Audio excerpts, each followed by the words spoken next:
After all these years. Spider-Man PS4, Spider-Man 2018, or Marvel Spider-Man is a 2018 released action-adventure game developed by Insomniac Games and Sony Interactive Entertainment. As the name suggests, it was based on the Marvel Comics character created by Stan Lee and Steve Ditko, and as all the previous games carrying that name have been made unable to be purchased because of legal bullshit, it doesn't need a subtitle to separate itself from those other games. Marvel Spider-Man was originally released on PlayStation 4 on September 7th, 2018, and then 2 years later given a facelift for the PlayStation 5 remaster, along with its DLC-sized side story sequel. And now, 2 years later, it was finally ported for PC players, which also included me, meaning that I finally managed to stream it and capture footage to make this abridged recap review on it. Abridged, as in, I try to go over the story campaign in a different context kind of way, similar to with what Team 4-Star did with Dragon Ball Z and Final Fantasy VII. Seeing how this is a 4-year-old game, I decided to throw in some changes that hopefully catch the people who know the story by heart off guard and give them something that they won't be expecting. If you want to see an unaltered recap, then this one will not be it.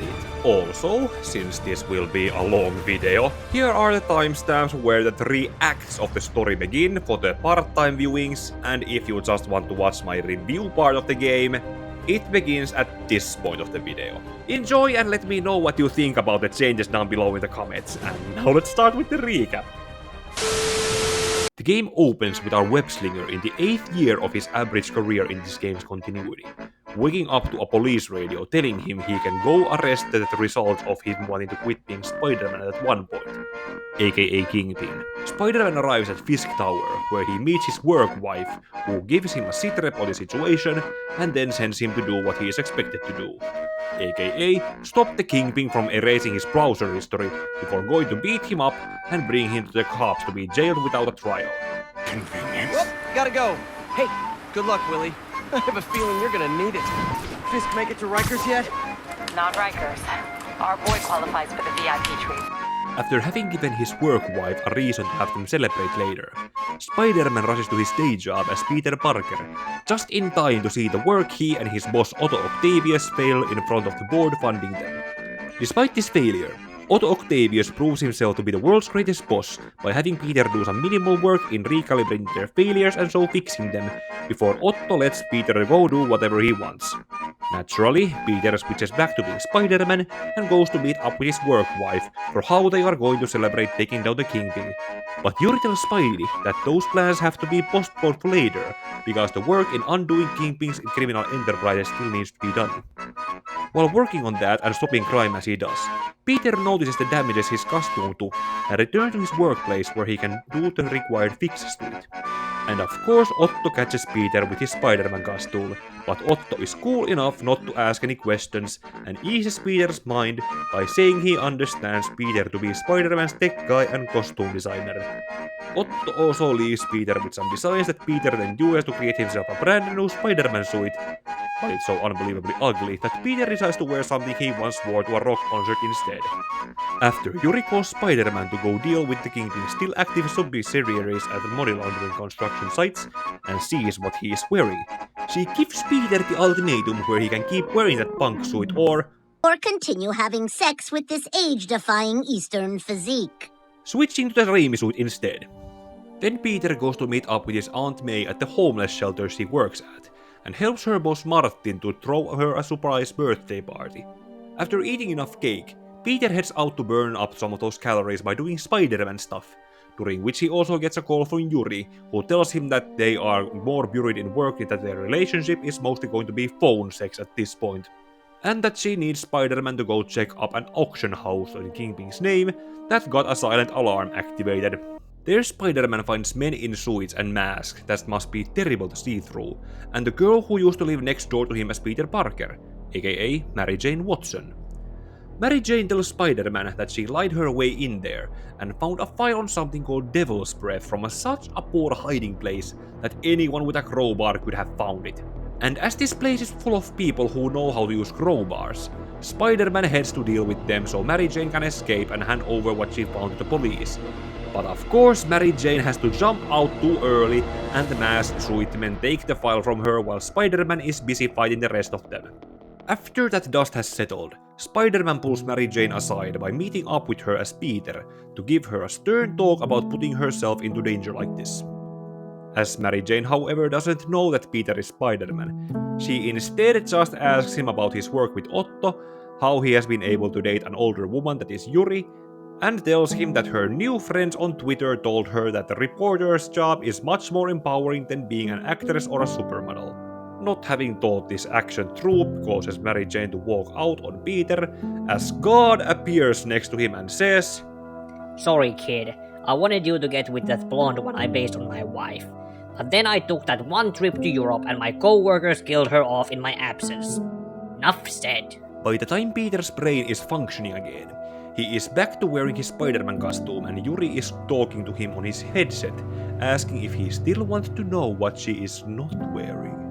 That phone sex session however is put on a hold because Shocker suddenly decides to let everyone in New York know that he is at large again, and Spider-Man responds to it as anyone with blue balls would.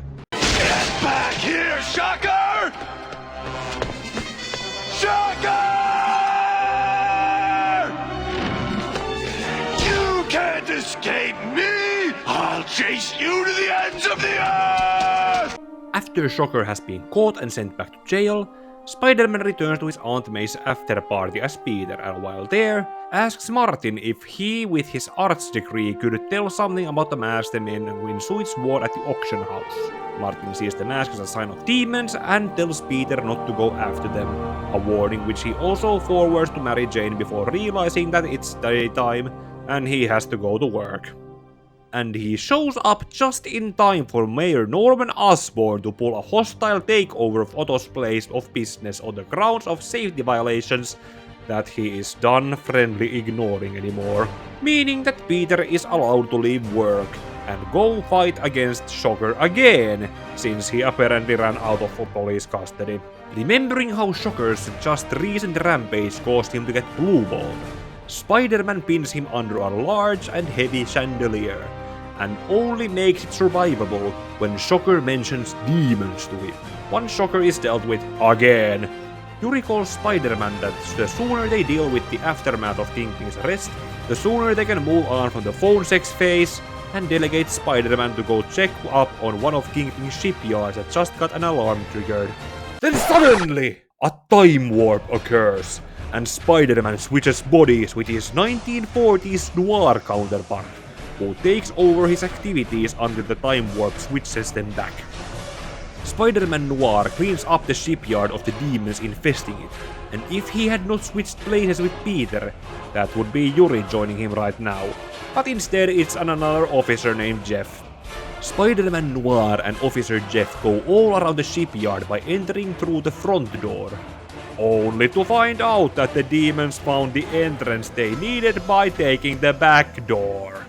Spider-Man Noir follows the demons on their truck filled with stolen goods, which hits a tanker that almost falls in front of the incoming train, and Spider-Man Noir is just barely saved from the demons as he tries to pull it up by Officer Jeff. Officer Jeff and Spider-Man Noir are hailed as heroes, but only Officer Jeff gets to bask in that glory as the time warp happens once again and returns Spider-Man Noir back to his own time, and Peter returns to learn that he was away for so long that his landlord has thrown him out of his apartment. Now homeless, Peter has to wait on his options where he is supposed to sleep. Not with Mary Jane, as they are not in speaking terms. Yuri doesn't let him visit outside of booty calls, which are off for now, and he is not J. Jonah Jameson's step-cousin in this continuity, so he might as well go live with the rest of the homeless at Aunt May's workplace. Aunt May does not shame Peter for this, and lets Peter sleep in her office, from where, waking up, Peter gets called by Otto that they can probably get back to work soon, and then Peter is called by Officer Jeff, who thinks he is talking to the Noir Peter. Not even bothering to try explain not being the same Spider-Man, Peter takes Officer Jeff's call and agrees to go check up on one of Kingpin's construction sites for the demon activity. And of course, there is another hostile territory takeover happening. Spider-Man is able to save most of the construction workers, but then the bad luck of Andrew Garfield hits him when trying to stop the demons' attack via helicopter by following them like a and failing to stop this one part about 3 times. What am I doing wrong here? And now it worked! How did it work now but not before? After finally managing to stop the helicopter and leaving the demons for the police to pick up, Peter decides to go see the awarding of Officer Jeff by Mayor Osborn. And of course the demons then decide to attack the awarding ceremony because despite not being portrayed as Green Goblin yet, everyone in this game keeps acting like hating Norman Osborn is the cool thing to do. As Peter is at his vulnerable out of costume, he is knocked out, and Jeff dies fighting the demons without his backup. The week following Officer Jeff's death in protecting Mayor Osborn, we see Peter's clone Ben Reilly double for him while Peter attends Officer Jeff's funeral and hunting down the demons as the Scarlet Spider. Unfortunately, Ben has to be in the receiving end of learning that Mayor Osborn has hired Silver Sable and her paramilitary company as extra security to protect New York from the demons, with Spider-Man also being seen as a threat to be hunted down. Ben is however let go thanks to Yuri looking out for her work husband and by extension to her work brother-in-law, and Ben is able to find enough evidence from interrogating the demons that they are being led by Martin Lee, aka Aunt May's boss at the homeless shelter. As Peter is staying at the shelter, he goes to look for any concrete evidence from Martin's office, finds the Devil's Breath file that Mary Jane had initially discovered from the auction house, and a confessional letter addressed to Aunt May for her to take over running the shelter. All because Martin seems to be one of the hating Norman Osborn for no reason is cool club. And Martin responds into seeing Peter come out of his office by sending possessed demons that he can apparently control to attack Peter, meaning that the good man we once knew is gone. Luckily, as Peter is Spider-Man, he is able to fend them off and report to Yuri about all the evidence he found in his office before going to see Otto, who has managed to restart their work. While Peter fixes the bugs in Otto's recreation, Otto tells Peter that he used to create Oscorp with Norman Osborn in his youth, before having a fallout with him and setting off to start his own struggling company that only he and Peter work at now. Because he ended up drinking most of the settlement money to the point where his body will eventually shut down. Peter is of course gullible to be willing to work with Otto for free even when he is still homeless and needs money to live. When Peter leaves work to do Spider-Man stuff, he reviews the Devil's Breath file and finds out about the Oscorp's CFO Charles Standish, who might know more about it, and whose apartment is currently being attacked by the demon and Spider-Man is able to rescue Charles from them, but Silver Sable's people take him into protective custody. Before losing Charles to the Sable, Spider-Man gets a hint from the man of his co-workers who are at the local costume party, where Spider-Man can naturally just walk in like everyone else. Unfortunately, because of some overly eager partiers, Spider-Man is unable to reach Charles' co-worker, and Martin along with his demons gets to him first, learning the primary head of the research project being Dr. Morgan Michaels. After failing to save the man's life and being unable to stop Martin, Spider-Man decides to charge over to the Lion's Den at the Oscorp building, and to learn more about the Devil's Breath and Dr. Michaels. It is another created to be a cure that turned into a chemical weapon, and Dr. Michaels is carrying the only sample of it everywhere he goes in the city. Realizing that shit is about to get even more real, Peter armors up with an even more protective Spider-Man suit the next time he goes to work with Otto, and actually manages to create a new way to get their prosthetic arms to control by using the mind of the user. While on the patrol in this new armor he whipped up for himself, Spider-Man saves a troubled youth from some dumbass hoodlums who think it's a good idea to mug someone in broad daylight, and even offers to teach the young man the basic offensive maneuvers when it comes to self-defense. Then when Peter goes to do a pit stop at the homeless shelter, he sees the young man working there, and a well-timed news report reminds him who this young man is. He is Officer Jeff's son, Miles... Jeff's son. No, what does the TV report say? Jefferson Davis. Okay, it's Miles Davis, probably. Hey, Yuri. I'm heading to the Bowery to make sure Michaels gets to his new safe house. You know, safely. I wouldn't do that. Silver Sable made it clear you are not welcome. Yeah, well, what's she gonna do? Shoot me?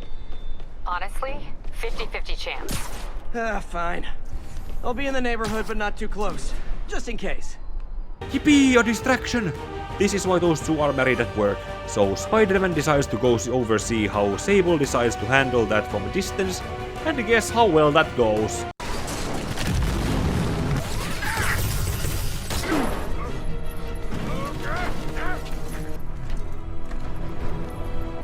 Welcome aboard, Doctor.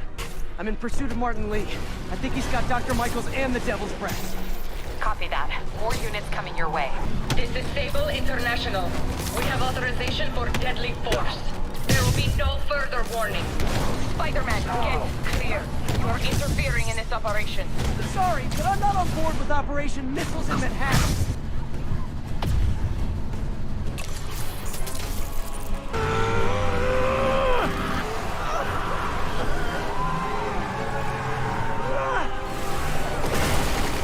You okay? Did they take it? Where's the serum? This is your fault. We need to brief Mr. Osborn now. Dr. Michaels, however, is not as ungrateful and calls Spider-Man later to both thank him and tell more about the Devil's Breath, along with having overheard that Martin plans to release it at Grand Central Station, if Mayor Osborn doesn't surrender to them.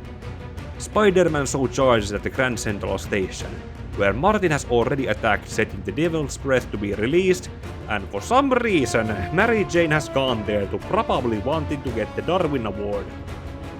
No, wait. Damn! She manages to talk herself out of the hostage situation and regroup with Spider-Man, who then manages to talk her through defusing the Devil's Breath spraying device, while Martin's demons are busy fighting Spider-Man as he provides a distraction. That was some good teamwork done under pressure, and now it's time to take out Martin while also recreating, poorly, the train scene from Spider-Man 2. Poorly, because I chose the wrong suit to wear in this part. But otherwise, Martin is arrested, the Devil's Breath is taken into Sable custody, and Yuri tells Spider-Man that the die-hard method of doing that put her on the mood where they are so going to have real sex later that night. While Peter heads to work happy for his accomplishments, and another time warp happens. It turns out that while Peter was busy working on catching Martin and securing the Devil's Breath, Mary Jane had stumbled onto learning that Tombstone was busy recreating his invulnerability, but she never got the chance to work on it because of the demons. Since Tombstone was getting his tools from an early version of Alchemax, Mary Jane's notes were eventually passed on to the people living in 2099, and that is why Miguel O'Hara, the Spider-Man of 2099, comes back in time. And that is how Tombstone's operations were thwarted by the Spider-Man of the future, without the Spider-Man of the present none the wiser as he has bigger problems to worry about. Otto has finally managed to get the prosthetic arms to work on that mind tool Peter managed to build up, but while it clearly is usable in practice, Peter finds bugs in it that need to be fixed. Otherwise, Otto's brilliant mind will be corrupted from the using of the neural interface, and Peter doesn't want to be responsible for Otto's mind crumbling away by something he created. Otto seems to agree, and they would begin to work on fixing the bugs tomorrow, since it's late, and Otto lets Peter work whenever he wants as he is not even getting paid. Peter must be really great in the sack to have managed to stay married to Yuri when she is the primary breadwinner in the relationship and... Hop on. What happened? It was a coordinated attack. Must have been planned from the outside. Every cell block is breached. We're minutes away from every prisoner and Rikers walking right up Fifth Avenue. What about the rat?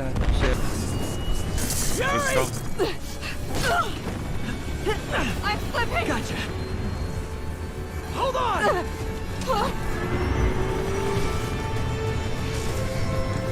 I spoke too soon. Spider-Man's work is never done because even finished jobs need to be addressed when the Devil's Breath is suddenly taken away from the Sable, and both Prison Island suddenly suffer a power outage in letting everyone out of their cells. That includes 4 out of the Sinister 6 who were apparently locked up while wearing their costumes, and who invite Martin to be their 5th member and give him the supervillain name Mr. Negative. Hold on, I did say Sinister 6 when there are just 5 of them.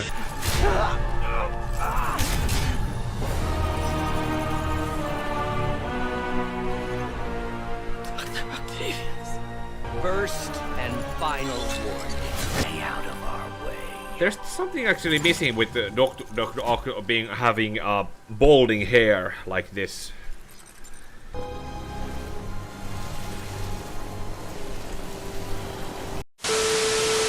And now shit has officially begun to hit the fan when Otto has become Dr. Octopus and has gotten his hands on the Devil's Breath, which he of course decides to release in making New York go through its 3rd pandemic since the first PlayStation 1 game and Web of Shadows. Otto also chose the perfect time to become a supervillain when the Avengers, Daredevil, Doctor Strange, and Jessica Jones are all busy attending this year's Herogasm. Norman Osborn steps down as the mayor of New York to begin actively working on the cure to what is his company's original work, and Deputy Mayor J. Jonah Jameson is put in charge. Deputy Mayor's first course of action is of course to make Sable hunt down Spider-Man, because that is all J. Jonah Jameson has been flanderized to be outside of the comic books. We're New Yorkers. We take care of each other. We do what's right to the very end. And if we are facing the end, I can tell you this from the bottom of my heart. There's no one I'd rather have at my side. Whatever comes next, we will face it bravely. Together. Minä en jätä teitä. En tietenkään henkilökohtaisesti jättänne, mutta Real Size pahvikuvani jää luomaan rauhallista tunnelmaa studioon. Noin. Laita vähän lähemmäs. Näkyykö koko pahvi? Yes. Noin. Ja luupatkaa mun lempibiisejä. Moi. Yuri saves her work husband from the waters, motivates him with a hospital quickie, and Spider-Man sets off to fight the at-large convicts and supervillains in what I have come to see as my favorite suit in this game. Retracing Otto's steps from Ground Zero leads Spider-Man to walk into a trap, which leads to a 2-on-1 fight against Electro and Vulture, which... One thing real quick!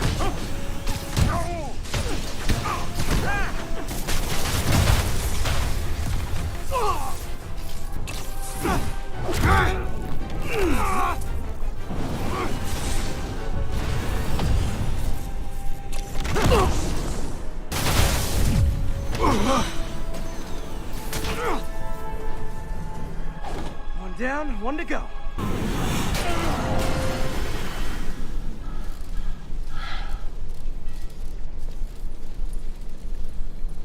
After that, Spider-Man takes rest a little while, having the trippy nightmares about Scorpion and Otto's descent into supervillainy. Too late. Just as you were too late to help me. This isn't you, Doc. Ah, but it is me. The Me Polite Society Foundation can use it. The parts of myself I suppress. But you helped me break those chains. And eventually wakes up to Yuri ASMRing into his ear what they are going to do when the crisis is over. And then it's time for another 2-on-1 fight against Scorpion and Rhino, which ends like this. A little forced together time might help you boys learn to play nice. What is that container made of if Rhino can't break out of there? Alright, Yuri, that's 4 down. Just Octavius and Lee left. Spider-Man, that's me. And then Spider-Man randomly sees the neighbor's girl at the edge of a building ready to jump, and he has to catch her from falling to her death. Mary Jane tells him, while being taken to Aunt May's homeless shelter, that she infiltrated Mayor Osborn's penthouse to find anything she can about the Devil's Breath that has not been made public, and learned more than she wanted to know. She had initially believed that her old boyfriend Harry Osborn, Mayor Osborn's son, has been in Europe on a business trip for his father, but is really terminally ill and sent to treatment somewhere, with the Devil's Breath having been initially created as a cure for Harry's illness. Norman Osborn had in the past attempted to help Martin control his demon powers with Oscorp resources, and a failure to do that then cost the lives of Martin's parents. That is why Martin hates Mayor Osborn and had thrown his life as a homeless shelter boss away along with his humanitarian reputation to get petty revenge against him as the new supervillain Mr. Negative. Also, Norman has gone after the only source of the developed antidote to the Devil's Breath, so Spider-Man heads after the mayor to be sure that Martin and Otto won't destroy it out of spite against him. Martin's demons are already at the Oscorp site when Spider-Man arrives there, and dealing with them is already a routine for him. So the bigger challenge arrives when Silver Sable confronts Spider-Man, and he has to literally use common sense to convince her that they are on the same side. How did this happen?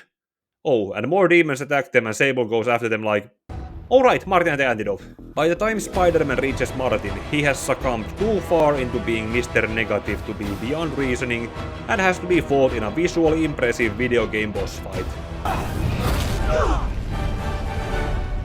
After beating Martin up and securing the cure to the Devil's Breath, Otto shows up to deliver the final blow on Martin, takes the cure away from Spider-Man, beats him up, and goes after Mayor Osborn with a villainous glee before taking him away with him.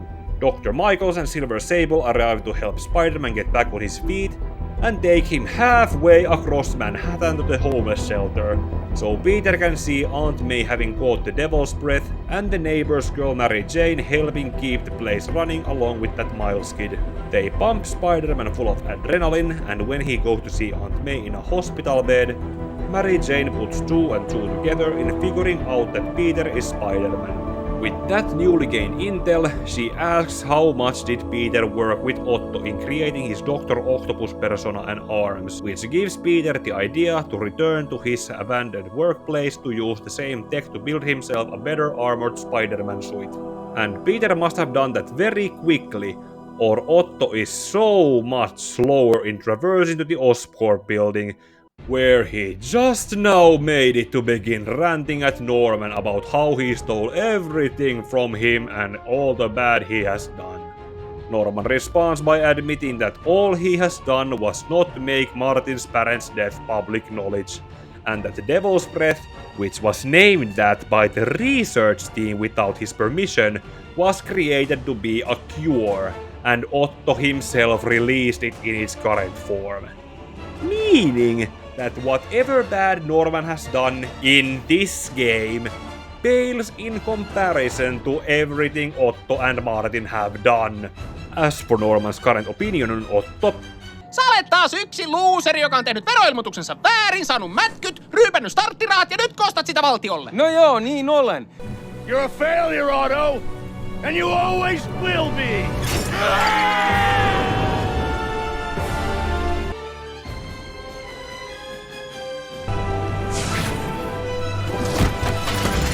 Give me the anti-serum!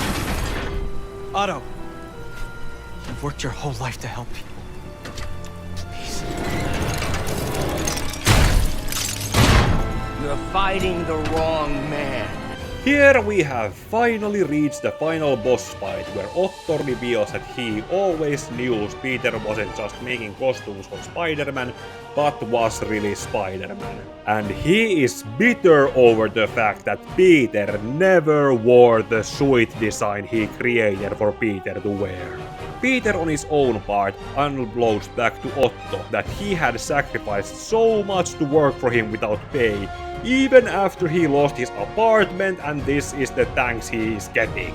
When Otto seemingly gets the upper hand, Peter realizes that Zack Snyder was always the blueprint and couldn't agree more! And does what Superman did to overpower the Doomsday Clone in Batman v Superman Dawn of Justice the Ultimate Edition.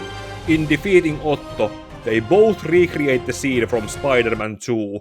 I've worshipped you, your mind, your conscience, wanting to help others, the way you never gave up. These things have turned you into something you're not. Don't listen to them. That's because men like us have a duty, a responsibility, to use our talents in the service of others. You once spoke to me about intelligence. Even if they don't appreciate it. That it was a gift to be used for the good of mankind. Beneath us, whether they understand it or not. A privilege. You were everything I wanted to be!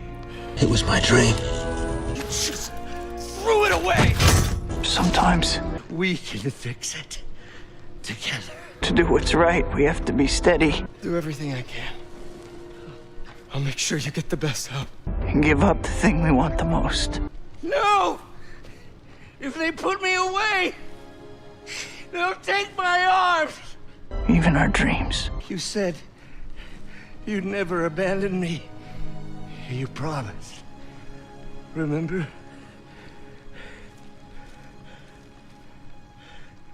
And of course, you rest easy, knowing your secret is safe with me. What you think is best, Doc? It's all any of us can. Even when it hurts like hell. Peter, where are you going? Peter? Peter! With Otto defeated and the cure taken back from him, Spider-Man takes it to Dr. Michaels, who tells him that they can use it to recreate more, but not use it to help people who are dying from it now. That means that Spider-Man has to go say goodbye to his aunt, who can see her nephew through the mask and tells him that she is proud of what he has become under her upbringing and that Peter shouldn't be burdened over the fact that she will be joining Uncle Ben without getting the antidote. I don't know what to do. Yes, you do. Take it away, Ressu!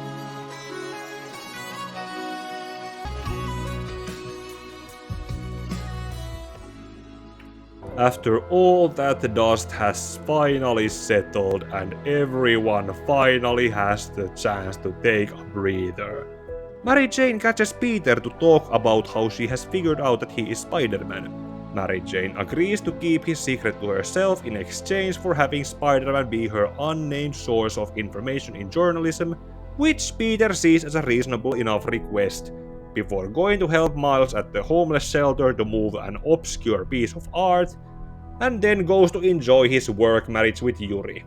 To be continued in the City That Never Sleeps DLC. Okay, let's talk about the gameplay first before I comment on the story campaign and why I did those changes to the recap. It goes without saying that the web swinging in this game comes across like therapeutic exercise, which when I to freshly compare it to the web swing in the Ultimate Spider-Man, aka the previous open world Spider-Man game I have recently played, it feels like the pendulum physics are perfected over the years from the previous games. Fighting and web attacks are also diverse enough to make Spider-Man the perfect one-man army against everyone, which by default began to feel like the game eventually began to compensate for it. Especially with the enemy-based gauntlets, where the 6 waves of enemies I had to fight just felt like padding.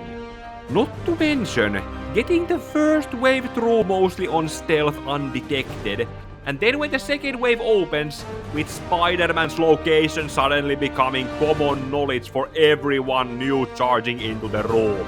Then those non-Spider-Man parts where I had to play as Metal Gear Mary Jane and Splinter Cell Miles have in the last 4 years become something that I just ended up rushing through because with the right timing I might as well have gone back to playing a Plague Tale, aka Vanilla Skyrim. This was so the best new Spider-Man game with a few non-Spider-Man parts in it that I rightfully didn't even bother to acknowledge when I decided to rewrite the story campaign. Speaking of which, setting the game 8 years into Spider-Man's career timeline puts us likely somewhere in the early 80s era written by Tom DeFalco, Gary Conway and Roger Stern. However, with Spider-Man being this far into his career without having faced any of his universally agreed upon nemesises, aka Green Goblin, Venom or Dr. Octopus yet, he did come across somewhat underdeveloped mentally. And without Gwen Stacy or a Gwen Stacy similar character experience, along with the lack of enemies who have challenged him to the point of fearing for himself and others, that also made Spider-Man come across rather carefree. As for why I decided to rewrite Peter and Mary Jane into never having been in a relationship before and having only been neighbors living their own lives, I did that because when they finally ended up committing to each other, they did it after having gone through enough life experience where they ended up agreeing to be good for each other in the end.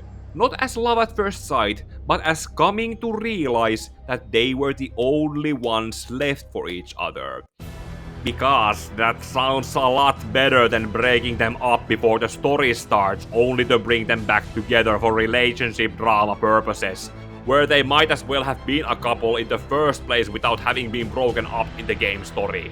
Meaning that there will be an ugly breakup coming for Spider-Man and his work wife in the following Abridged recap reviews that is naturally going to move on to recreate with what Marvel did with Peter and Mary Jane in the late 1980s.